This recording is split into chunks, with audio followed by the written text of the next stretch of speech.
Today mga kasama is DSWD Day. Atong kauban speakers linya si Miss Jackie Rafihio, Project Development Officer 2, Social Pension for Indigenous Senior Citizens sa DSWD Davao Region.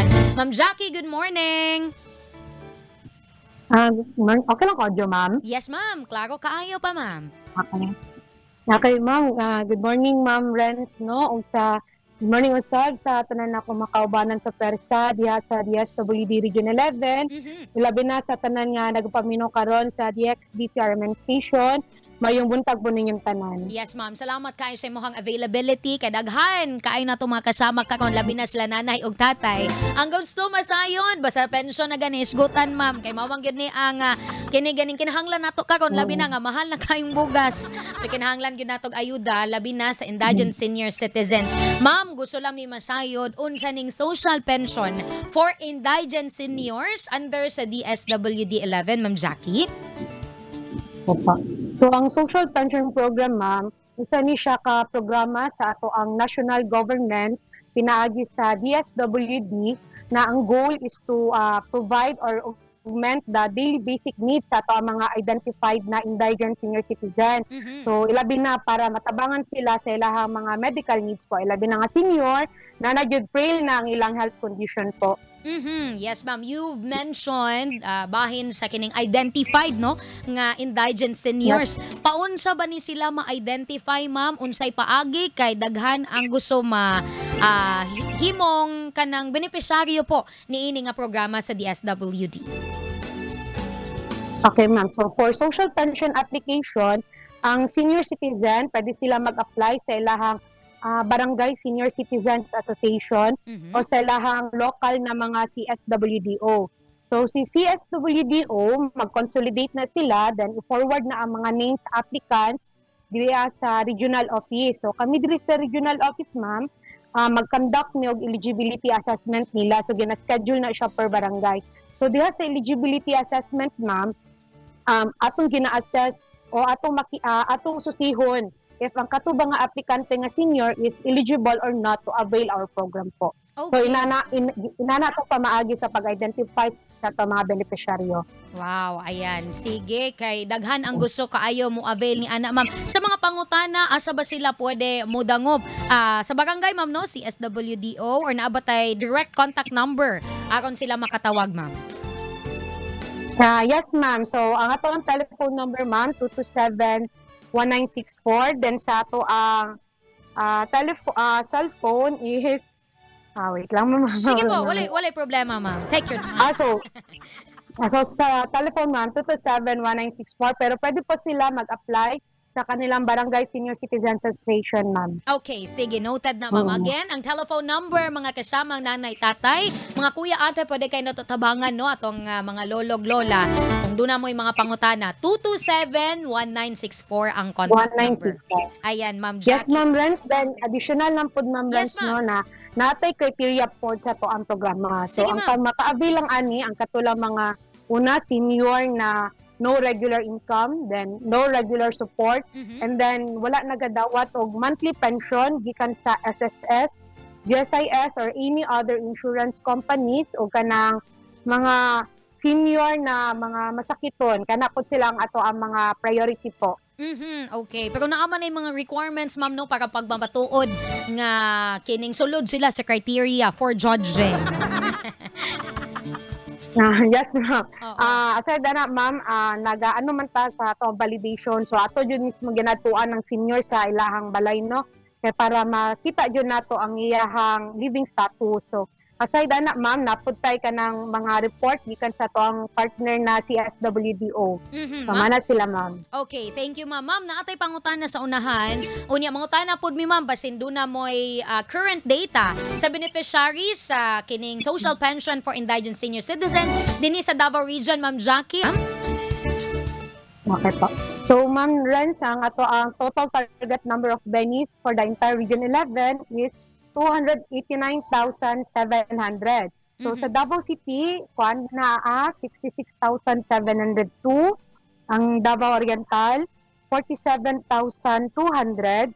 Ang Davao del Sur, 42,248. and the Davao de Oro, 52,969, Davao del Norte, 58,253, and the Davao Occidental is 22,328.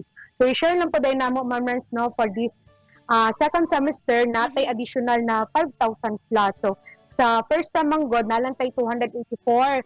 So, Yes, this ma'am. year po, nanatay 289,700 po na mga beneficiaryo. Wow, good news kay naapil ang ato ang dugang 5,000 nga senior citizens diha sa listahan, ma'am. Ma'am, naabay kining higayon nga ma-disqualified ang senior citizens bisan og naapil na sila sa listahan? Yes, ma'am. Pwede gihapon matanggal ang usa ka beneficiaryo sa ato ang programa if na na-meet nila ang katong mga disqualification. So, una, katong mga na-identified nga na-adi siya SSS na pension or sa USIS. Then, ma-identified po nga na siya kanang regular income o kanang regular support.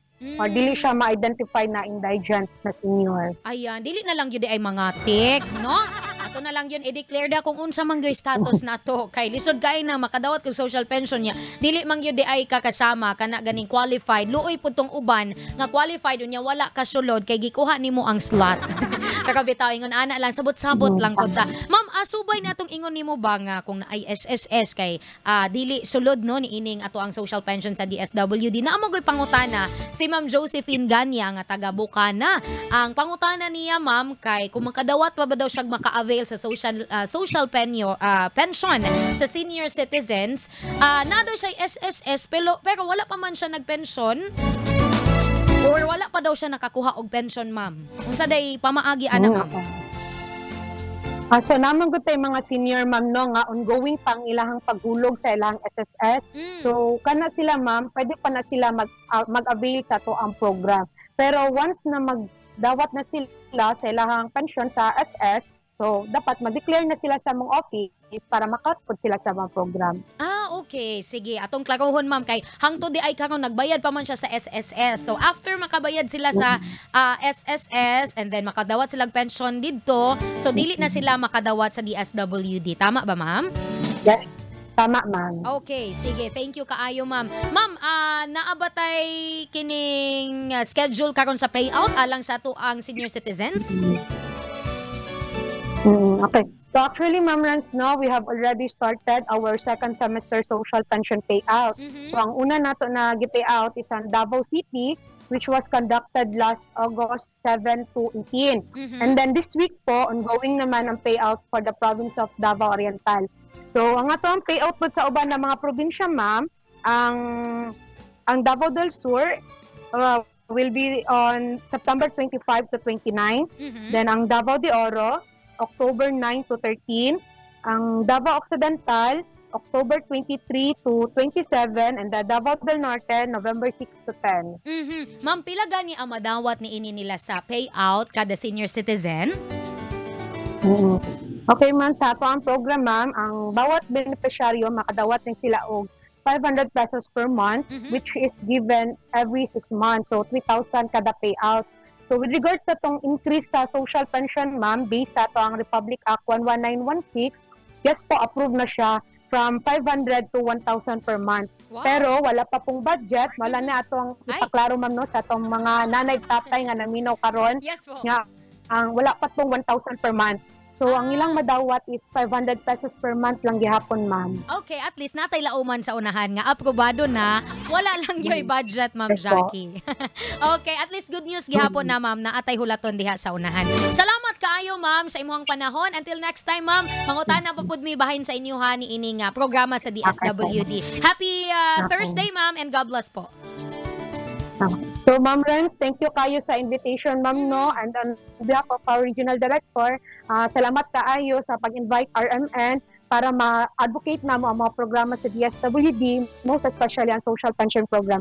Thank you kay Ma'am Renz, and goodbye. Yes, ma'am. Thank you, Ma'am Jackie. Ato nakauban mga kasama, ang Project Development Officer 2 sa DSWD 11. Basta ka mo, ma'am. Kurog yun mi, ma'am. Di yun mo, basta-basta yun.